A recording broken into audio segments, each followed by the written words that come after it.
everyone, and welcome to My Brain is a Wonderland. This is the podcast for neurodivergent women and the people who love them. Today, you are here with your host, Emily, and we are talking about relationships today. This is a very important topic, I think, for any adult, of course, and I mean romantic relationships. FYI, I'll just put that on there. Not platonic, romantic. And I think particularly for neurodivergent people, there can be struggles with connection, making that leap, having a relationship that works for both of you. And I'm not sure how much I've spoken about this. I know I've mentioned my husband a bunch.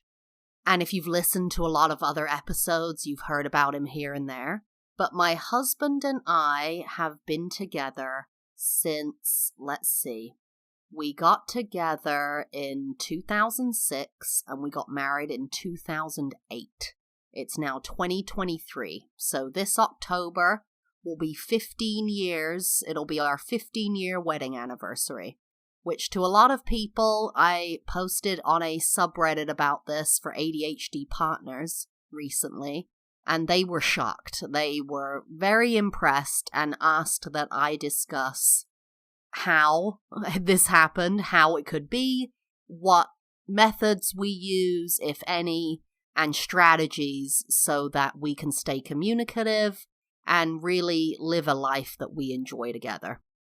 So what I'm going to do is I'm going to discuss how we got together so long ago and our kind of journey since then together, where we've been, what we've done, and strategies that have helped us that might be helpful for you if you are neurodivergent and looking for a partner, or a neurodivergent and are with a partner. Maybe you're struggling and there might be some tidbits here for you that will help. If you've listened to the podcast previously, you know that I am originally from the UK, born and raised. Historically, familial-wise, my father's side goes all the way back to the Picts and the Norwegian invaders to Scotland thousands of years ago. I said thousands, maybe it's hundreds. I'm not good on this kind of stuff. And my family's lived in London for generations on my mom's side.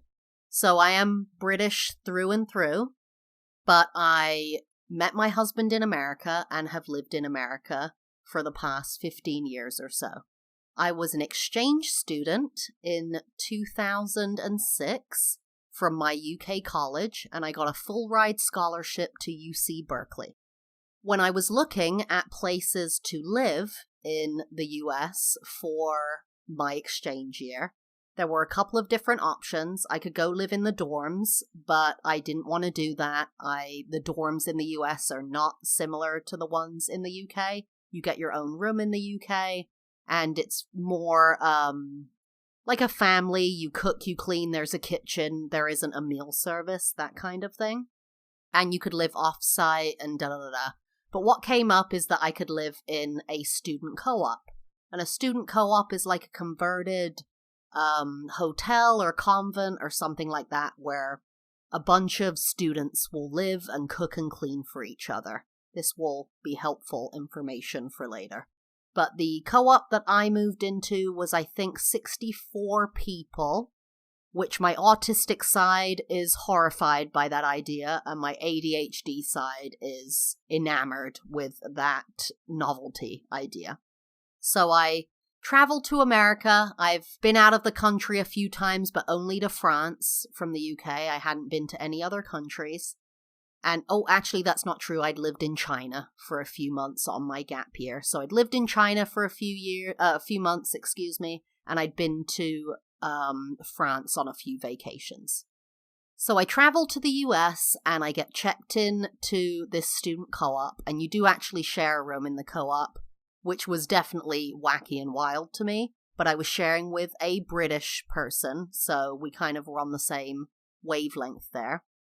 And how I met my husband is my now husband, he had lived in the co-op for a year before. He's a year older than me. And we had what's called the socially awkward barbecue. Was that what it was? The socially awkward barbecue? because now the ice cream social is coming up in my head. I think it was the socially awkward barbecue.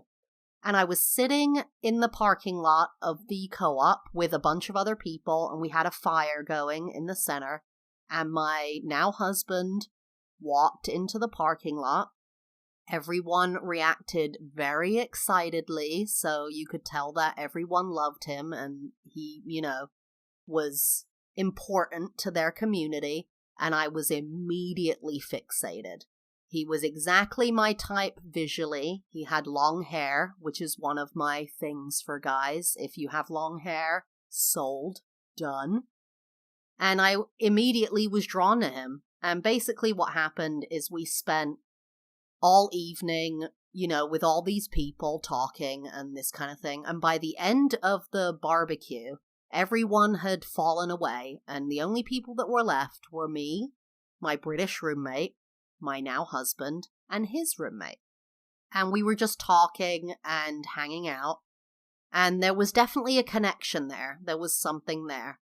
And long story short, what ended up happening is we got together maybe 4 weeks later after a lot of dilly-dallying, not sure, if we were something or other, whether to say something. We ended up getting together, and it was great at the beginning. It was all sex all the time, all fun all the time. After the first semester, we ended up moving in with each other. So each semester you could choose to move rooms and share with someone else. And so if you were in a relationship with somebody, it kind of made sense if you wanted to take it to that level to live with them. So after only 1 semester, we moved in together in this co-op. That sounds intense, and it was intense. Our connection was very intense, and I'm not sure if this might be to do with my neurodivergency. Hyperfixation, obsessive thoughts, maybe, track-mindedness, right? But it was very intense, and we just kind of saw something in each other that we recognized and knew was right. And this happened actually for his adult cousin. She met a friend of a friend that her friend had been trying to set her up with. And that day when they met, there is a photo of them arm in arm looking out over something. And they have that in their house because now they're married with twins. So if you kind of recognize something in someone right away, it's not always too fast. But sometimes I wonder if it was too fast because we just jumped in head first, I'm telling you. And why I said the co-op situation might be relevant to this is that when you're in the co-op, you have to keep your room clean, right? That's up to you. But personal, public spaces, someone is assigned to clean those spaces. Every day, someone is assigned to make dinner. So my assignment, I loved making dinner. So I made dinner with someone else for 64 people once a week or something. And that subsidized our rent at the co-op. And so a lot of things didn't have to come up when we first moved in together. Keeping public spaces clean, keeping tidy, who's gonna cook, who's gonna clean. My husband's assignment was to do dishes once a week or something, so he did dishes in an industrial cleaner for 64 people. And it just took a lot of pressure off the relationship at the beginning. We didn't have to worry about all these different things about how we worked together in a living situation, which I think a lot of relationships are that way, right? I mean, there's so many people that don't live together or move in together for months or years after they've been together. I think that's really common. But at some point, we decided to move out of the co-op when we were still in college because we wanted our own space. We wanted to feel like adults and blah, blah, blah. And we wanted our own place to live in. So we moved into a studio in Berkeley, California. And this would have been, 2007, 8, 9, something like that. We got married in 2008, so I can't remember if this was before or after we got married, but I'm telling you right now, a studio in Berkeley, California, back then was $13.50 a month. Yeah. So we moved into this studio, and things started coming up almost immediately. There was the kind of, what is our communication style? Who's responsible for this? Where is our money coming from? Who are we having split accounts? Resentment built a little bit because we hadn't really discussed what our expectations were. I did all of the cooking, and really, because of how I was raised, just expected my husband to do the dishes, to set the table. And I don't know, even now I think that's just kind of normal, but that wasn't how it was for him growing up. So I don't think it's okay to say something is normal or not, right? Or you could say something is average, but how do you know what is average? You have to always set the expectation. You have to say to somebody, this is what I'm going to do, and I expect this from you. And then you need to hear from them what they expect and what they're willing to do. And really, in the end, it's about what you're willing to tolerate and live with. Because we all have our deal breakers, right? And we all have our things that you say, I'm never doing that. But if you have someone who isn't wanting or, just doesn't think to set the table when you're making food, is that a deal breaker? And it's okay if it is. That is okay if that's a deal breaker for you. But you have to set that expectation, and if that expectation is not met, then that's up to you to say, okay, this wasn't met, this is my deal breaker, now I'm breaking up with you. And that's something we really didn't do before we moved in together, or even when we moved in together. We just had internal expectations that we thought the other person should know because it makes sense, it's normal, quote unquote, it's average or whatever. And I think it can be particularly complicated for neurodivergent women because women in general are trained from a very young age to take on more of the mental load, right? You're trained to be the one who cooks, who cleans, who keeps the family going, who takes the photographs, who does the scheduling, who knows what's going on in the family. And when you're neurodivergent as a woman, you can seem like to others that you have it together, or that you can take on more than the man in the relationship, which eventually that back will break, right? That's the straw that broke the camel's back will come up. You will realize that you cannot do all of this and you need help. And I think that was another issue in our relationship, is that I took on all of that mental load just voluntarily. It wasn't like my husband said, hey, you need to do the scheduling, you need to do that. I had just been trained from such a young age to do that I continued doing that. And then became resentful and overwhelmed, quite frankly. I can't keep track of everything. I can't do everything. No one person can for two people. When you're one person, it's a struggle enough. But when you're in a relationship, taking on the full mental load is not fair for anybody, and that often falls to the woman. So if you are a man in a relationship with a woman, neurodivergent or not, think about that. When there is an appointment for your children or your dog, do you look up the appointment the day of when you're going to drop off the child or the dog? Or do you refer to your partner and say, hey, when is that appointment? Hey, where is it? Hey, what are we doing with that? What do I need to ask? You know what you need to ask. And if you don't, you need to be more engaged in the relationship and your family. And I'd like to say that there was some magic bullet here that fixed this whole thing. There wasn't. What ended up happening is we were in California while my husband was graduating. I'd already graduated from college, moved out there, gotten married, blah, blah, blah. And the 2008 economic crash happened while we were living in California. And it was absolutely devastating for us. We weren't paying our rent at the time. My husband was in college. His parents were paying the rent. I couldn't get a job to save my life. I would show up to jobs, just part-time shitty jobs, and there would be hundreds of people in line for this job. It was absolutely insane. And so once my husband graduated from UC Berkeley, we decided after about a year of living in California, trying to struggle and push through and get a job and this kind of thing, that we were going to move back to his home that he grew up in Florida.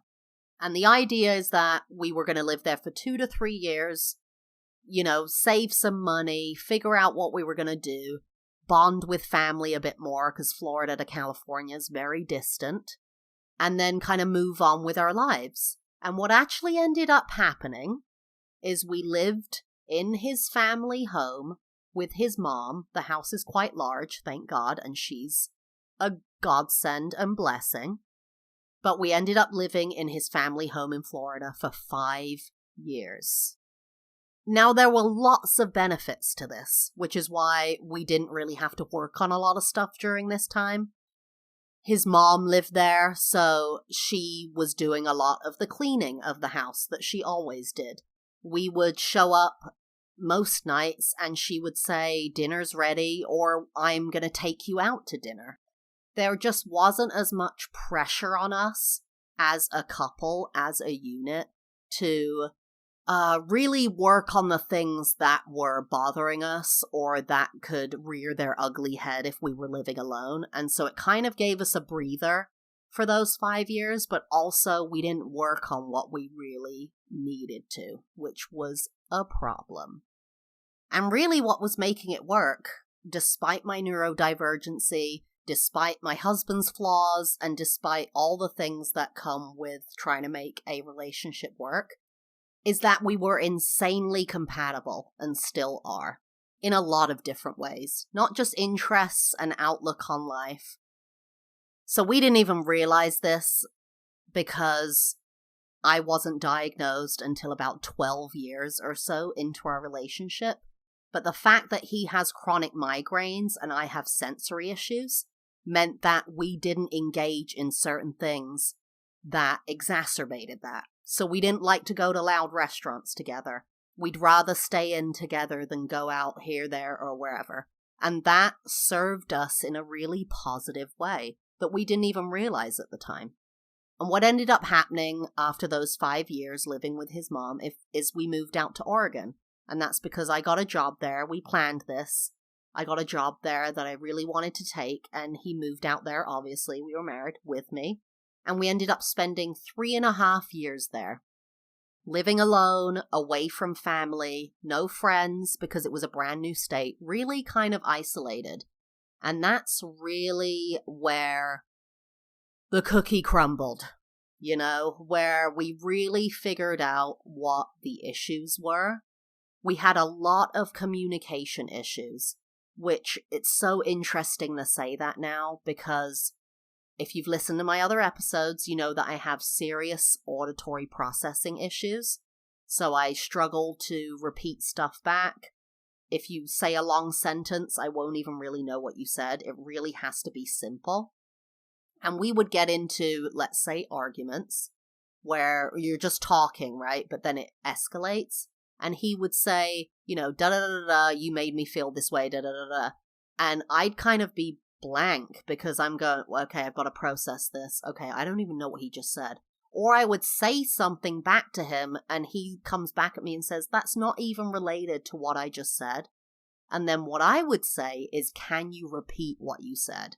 And that would drive him crazy because he thought I wasn't listening to him. And there's stuff from his childhood where he felt like he wasn't listened to by his parents.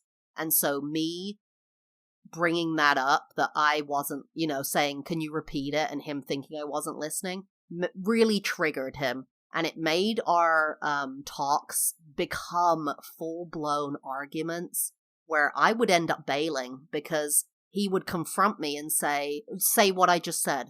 You can't say what I just said because you weren't listening. And it made him feel really alone and made me feel really alone because I didn't understand really what he was saying because I was listening, but I didn't hear what he said because I had auditory processing problems. Now, this is not such a huge issue because he knows this about me and I remind him. So I'll say, and it's not because I wasn't listening, but can you repeat that? Or I'm sorry, I didn't understand that. Not that it's not frustrating. Trust me, auditory processing issues are frustrating for both parties in a relationship.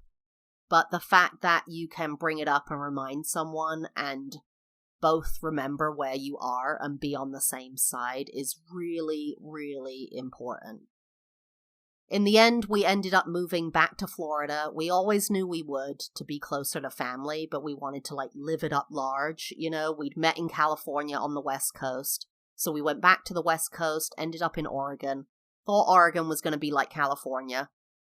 Spoiler, it's not. There's a reason they call Oregon and Washington the Pacific Northwest, because it's a completely different culture and area. I was a dancer at the time, professional dancer, an educator, and I had a career-ending injury that I still suffer with now. So we ended up moving back to Florida sooner than we thought we were going to, which actually now was such a blessing because we moved back in November 2019, right before the pandemic of 2020. And if we hadn't done that, we would have been stuck in Oregon for maybe 2 years, alone, without family, without any support, really struggling. So that, in the end, really was a blessing. And I want to talk about some strategies that we have used and I have used to really help us along the way. And some of these you might already know, but if I'm telling you and you've already heard it, it's probably a good strategy. And some of them you may not have heard of. The first one is a joint calendar, right? It's pretty common nowadays, I think, that on your phone you have a family calendar with whoever is your family. It might be your roommates, it might be your husband, might be your mom, dad, whoever. And everything that's important, or not important, but is just going on in your life is put on there. So you remember, they remember, you know what they're doing, because, oh my gosh, if my husband comes to me, as an autistic person, if my husband comes to me and says, would you like to go out with our friends in 2 weeks? I'd say, sure. Doesn't get put on the calendar. I completely forget it. 2 weeks later, my husband goes, you're good to go out tonight with, and I'm like, hell freaking no. Hell no. That needed to be on the calendar. Sorry. And in addition to that, I recommend getting one of those magnetic calendars that goes on your fridge, and you can update it monthly, and you'll fall off of it. You'll look at it 1 month and be like, yeah, that's 2 months old. But whenever you can update it is helpful, so that you have a daily visual. Because for people with ADHD, it's very much out of sight, out of mind. And physical contexts are better than digital. So a phone is great, but actually there is studies been done of people with ADHD where if you have a journal or a calendar, it's better to have a physical one than a digital one. The next thing is color coding. This is something I worked with my therapist on, and I actually brought this up and she thought it was an amazing idea. What you can do is by your door or wherever you leave for the day, somewhere that's safe, when you go out the door, you put a box, and this box is going to be brightly colored, okay? It's going to be yellow, fuchsia, pink, lime green, something like that, like a plastic box from Michael's or Target or something. And that is where you're going to put everything you need to go out the door. So when you get home, your work bag goes in there, your keys, your wallet, your key card for work, things like that. And it's by the door, and that's where everything goes, so that when you're leaving the next day or whenever, you know that's where everything is. Your sunglasses, all the things you need to go out the door. If you're in a cold place, your scarf, I don't know, your gloves. That's where all the things that you always lose are going to go. What you can also do is the things that are going to go with you in that box, you can put a little strip of duct tape of the same color on it. So you know that they all go together. There's kind of a visual element. Your wallet, the box is yellow, the wallet has a yellow strip on it. The phone, maybe not your phone because you're going to have your phone with you all the time.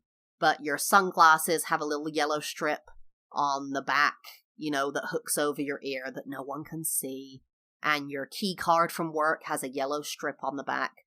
That's been very helpful for me and helped my organization in the morning so I can get the freak out of the door.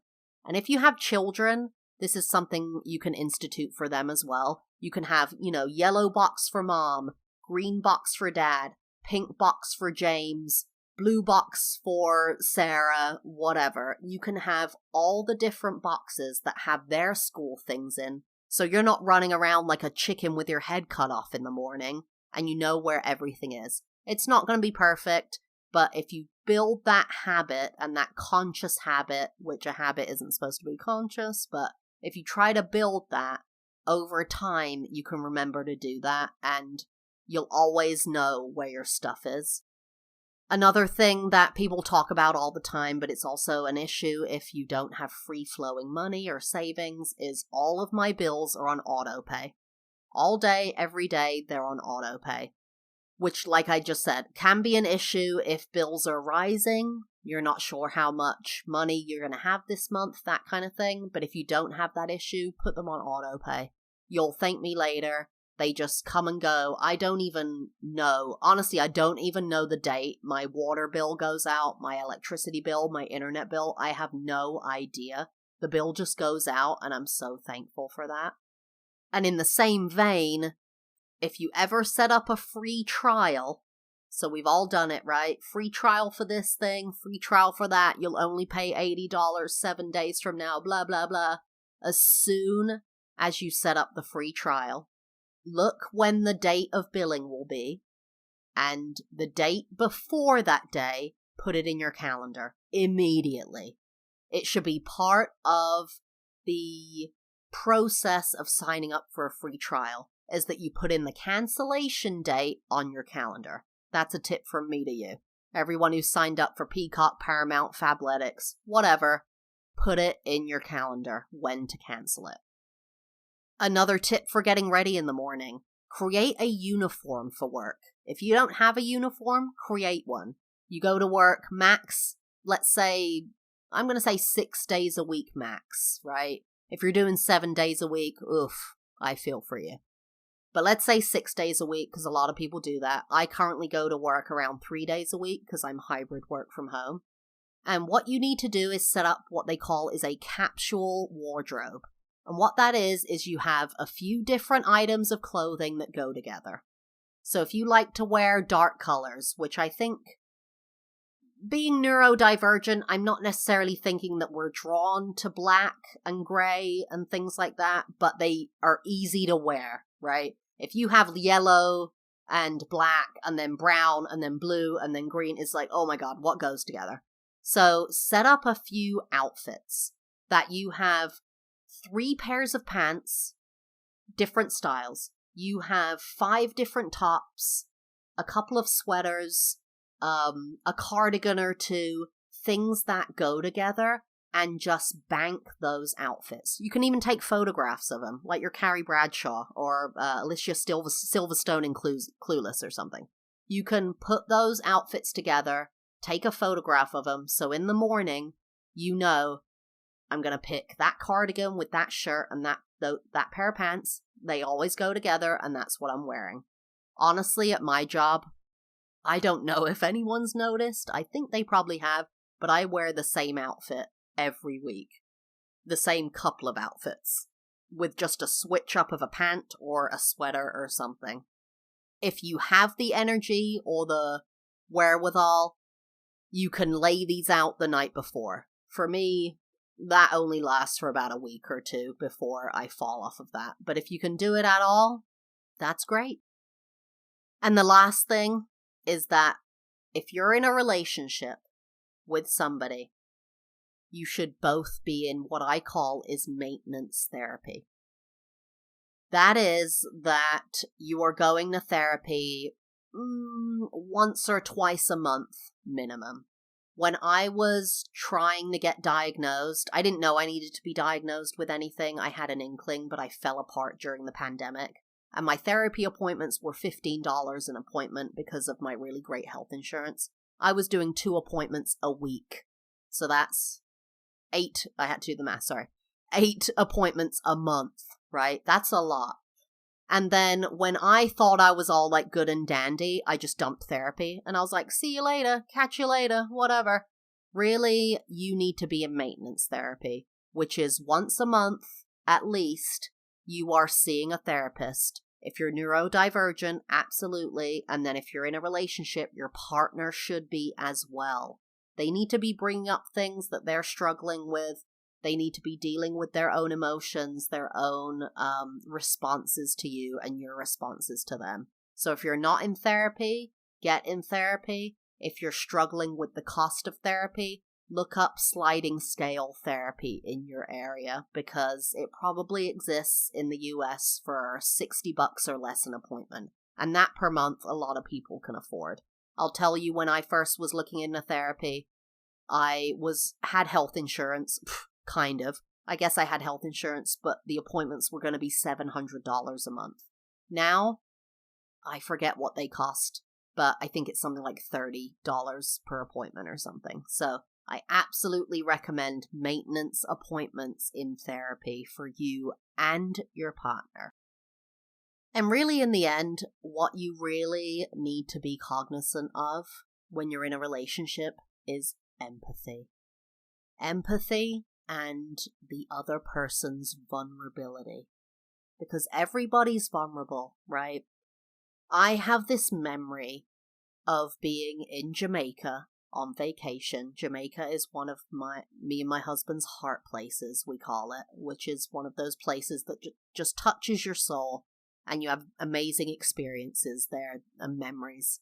And we were in Ocho Rios, and if you've been there, you know there's kind of a square, and it's very active at night, and they have a fried chicken shop there. I can't think of the name of it now, but it's very active. And we were in there, and my husband was ordering us food, and I remember looking over at him, and I'm going to get emotional. I remember looking over at him, and he was so vulnerable in a new country we hadn't really been to, asking for food. It seems so silly thinking about it now, but he just looked like a little child in an adult's body. That is your partner. Every person has their child, right? What do they call it? You have to heal your child in therapy. If you look at your partner and with empathy and see their vulnerability, you will see that they are just trying to make it through life the way you are. Whether you're the neurodivergent one or not, you need to accept your partner for all their flaws, for all the things that they do for you and don't do. And really, in the end, you have to make a decision. What you need to do is you need to pull your own weight, whatever that is, because everyone has their things. Trust me, if you're listening and you're neurotypical and your partner's neurodivergent, you got your stuff.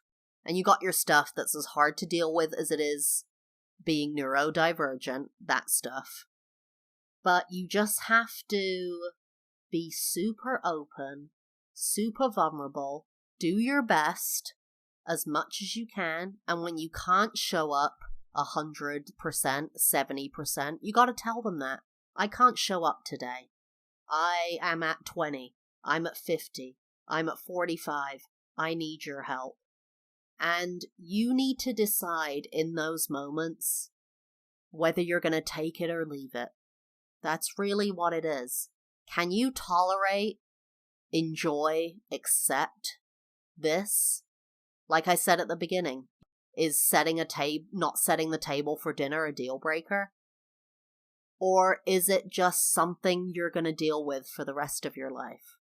Either decision is okay, but as long as you show up as your vulnerable self, accepting the other person as their vulnerable, broken self, injured self. No one comes out of childhood perfect without a crack in their shell, okay? Whether you're neurodivergent or not. And you just have to decide, are you going to push forward with this person who's also broken? And that's what my husband and I have done. We've been vulnerable. We've been the most open we've ever been with anyone else. We have accepted the worst flaws in each other. We have loved our flaws in each other and loved the best in each other. It's rarely been perfect. It's been steady. It's been loving. It's been joyous. It's been difficult. And if you're looking for more resources on this, I really suggest and recommend listening to Michelle Obama talk about being in a relationship, because it is tough being in a relationship, and she discusses being in a relationship with Barack and how difficult it has been, becoming president, having children, and it really is a slog sometimes. You decide, is that what I'm going to do, or is that not what I'm going to do, and I'm going to move on. For me, it's been the best decision to stay and be with my husband and create this life that we're now living in Florida, that we love, in a place we love, with each other. And I really can't imagine it any other way. If you have questions for me about this or comments, please reach out. You can find me at Gmail on My Brain is a Wonderland pod. You can find me on TikTok, YouTube, Instagram under My Brain is a Wonderland. Please leave a review, a 5-star review. If you're enjoying what you're listening to, it helps to push this out to more people. And please share this. If you are liking this and you're comfortable sharing it on your own pages, social media, please share this in your community. I would love to reach more people and connect with more people just like me. So I hope you've enjoyed this episode of My Brain is a Wonderland, and I will see you again for season 2.